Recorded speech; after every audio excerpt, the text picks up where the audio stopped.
Hey, welcome to Breaking Bread, hosted by me, Crunk Chocolate, a show where we break verbal bread with a quote-unquote enemy. Whenever Manchester City has an upcoming match, I will be here having a conversation with Manchester City's upcoming opponent. Shout out to our Patreon members who are enjoying this full episode just for a mere $3 a month. If you're a real one, $6 a month because you get more content.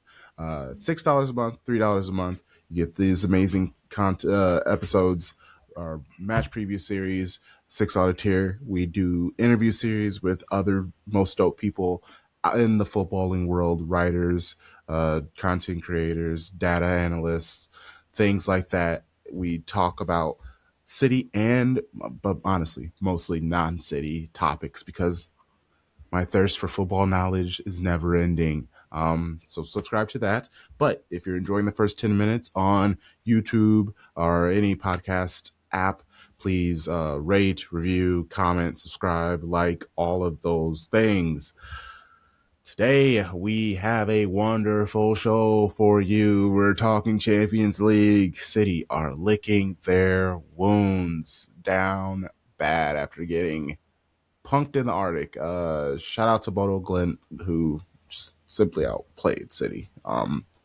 Can they bounce back by the time we play Galatasaray? This game is a needed W. Was hoping we wouldn't be in this situation, but yet here we are. Thankfully, it's at home.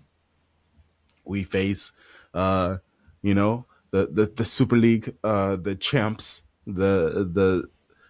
they spent a lot of money over the summer to make themselves back to, the Champions League dominant club. And, they've had ups and downs, but they have some solid names. Some we very much recognize. A Gundogan, a Leroy Sané, a Victor Osimhen. Like, there are definitely some players. Davidson Sanchez. We'll definitely talk about him for a second. There are players that we recognize that some can say that we've struggled against at points in times of City's matchups. To help us learn more about the Turkey Giants, we have it was a pleasant surprise that I connected with him. It's going to be an accent that you recognize, Shady Gang. Give it up for Brad Serkan. How are you? Good. Yeah, my name is Brad Warden. Serkan's my partner on the show. Oh, okay. Yeah. Sorry. What was his name? Brad. Brad Warden. Yeah. Brad. Oh, so you're both Brads though?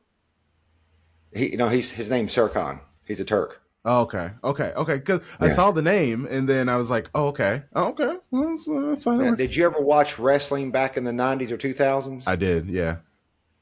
So when you say we're the champions, we're not. We're the back to back champions of the Super League. My bad. Gotta recognize it. Hey, there was once upon a time we were able to say that as City fans. Not recently at all. Yeah, this is definitely going to be a tough match. I'm looking forward to it though. This is something that I do enjoy about the new Champions League format. More games isn't great, but I do feel like we are playing a lot of different clubs that we haven't played, and it makes for a very fun experience. I agree. Yeah. Let's start off with talking about your manager. I'm gonna probably butcher so many of your players' names, so I apologize. Or even your manager, Okan Buruk. He is Okan Buruk. Okan Buruk. Buruk, yeah. The U's have little dots on the top of them, so they're U. Okay, Buruk. Okay, cool. Thank you. Appreciate that. Player turned manager. He is an ex-Galatasaray player I saw. Had over 250 appearances for the club as a player. Now he manages. Usually that's like a good sign. It's someone that the club can appreciate easily, or at least it gives you a few brownie points. Is that how the fan base feels about him? He's been there since I think 2022, so he's been there for a few years. And you said back to back champions, so that sounds like it's a good relationship between the players, the managers, and the fan base. Yeah, so Okan was actually on the team that won the 2000 UEFA Cup Oh. with Galatasaray, our only European trophy. So that's one good thing about him. He got into management style. He actually managed Istanbul Başakşehir to the league title during the COVID season. And Mm. so that was a squad that we never thought would win a title. They're probably the most hated team in Turkey. Oh. Um, and then he came over to us. We were at a very low point. We had finished 12th or 13th, our worst finish like in years. We fired everybody. The board was fired. Like 8 players survived. Oh. And so we brought Okan in. That's when we brought a Cardi in. We just had on deadline day that summer, people were at the airport all day. Players just kept coming in, just like a wave of players. And so then we went from 12th to first, and then we've been first place all 3 seasons. The only knock on Okan, though, is he's a master in the league. He can win the Super League. He can win the Turkish Cup. He has struggled mightily in Europe. 3 years ago, in the last phase of the Champions League, we drew at home to Copenhagen, played well against Bayern, lost, drew against Manchester United, went to Manchester United and won, but then lost away at Copenhagen, didn't go through, didn't qualify the year 2 seasons ago.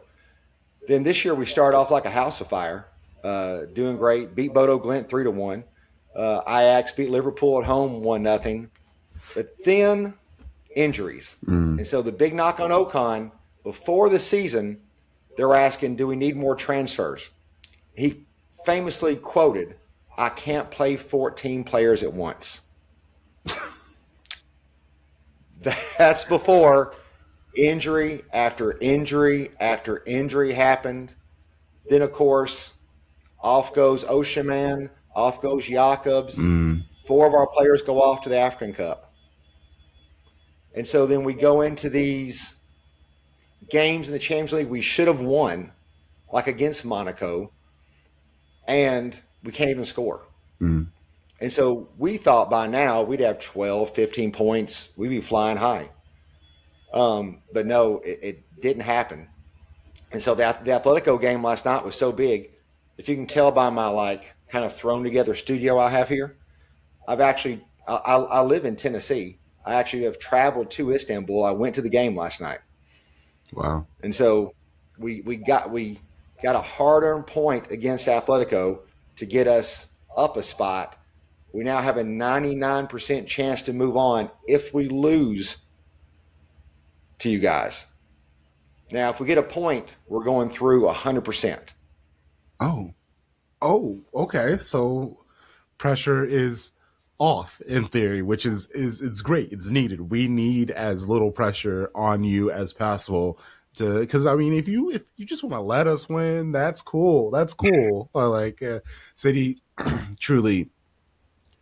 I was hoping we would lock in the top 8, which that looked like that was going to happen before the Bodo Glimt match. And now, even if we beat Galatasaray, really other clubs can still jump us because there are 9 other teams who have 13 points.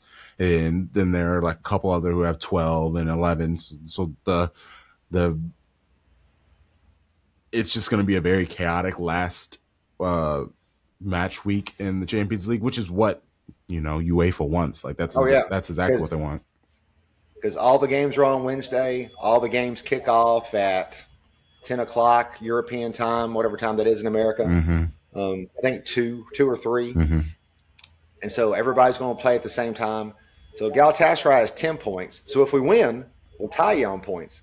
Now, we'd have to beat you by like 4 goals to pass you on goal difference because Eintracht Frankfurt boat raced us match day 1, 5-1. We thought the world was over. They wanted to fire Okan then. Then they come back and beat Liverpool, and like everybody forgot about it. Yeah. But we slowly had to make up that goal difference. Yeah. City losing to Leverkusen 2-0 at the Etihad was not a good look, and the fan base was on fire. And then we've lost back-to-back games. So I honestly don't even really touch social media like that when City lose because of just how insane the fan base is. It's not fun. Now, our fan base kind of likes to feed on the negativity. Mm-hmm. So we lost to Fenerbahce in the Super Cup